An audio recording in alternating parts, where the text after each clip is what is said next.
Another day, another basketball stories na naman ang pagkikwentuhan natin.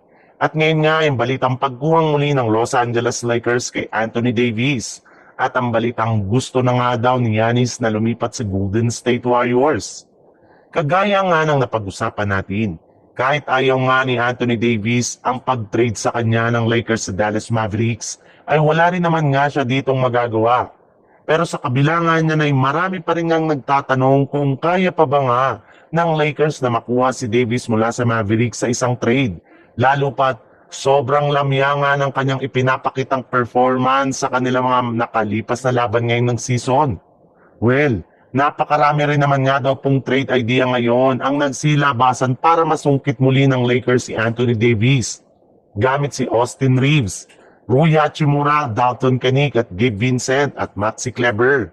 Yes, sa ganyang paraan nga daw ay posibleng makuha nila si Davis para maitandem itong muli kina LeBron James, Luka Doncic at Anthony Davis. Pero ayon nga sa ilang mga analyst, meron lang naman nga daw isang paraan para makuha ng Lakers si Davis at eto nga ay kung papayag sila na bitawan si Luka Doncic, which is ayaw rin naman ang gawin na Rob Pelinka.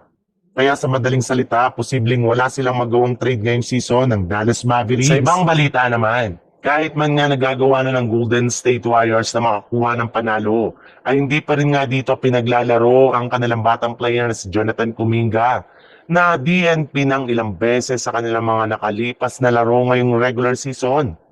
Ang huling game pa nga nito ay sa kanilang game pa laban sa Phoenix Suns kung saan nakakuha lang siya dito ng 10 minutes na playing time. And since nga epektibo ang kanilang kasalukuyang rotation ng wala si Kuminga, ay may ilang mga analyst na nga nagsabi na tapos na nga daw ang Warriors sa pagpapanatili nila dito sa kanilang lineup. Ibig sabihin, papayag na nga daw ang Golden State Warriors na i-trade si Kuminga sa ibang team as soon as payagan na sila ng liga na ipamigay ito, which is inaasahan na mangyayari sa darating na January 15. Mas matalino nga kung gagamitin na lamang nila ito bilang trade asset para makakuha ng bagong player na sure na makakatulong kay Stephen Curry.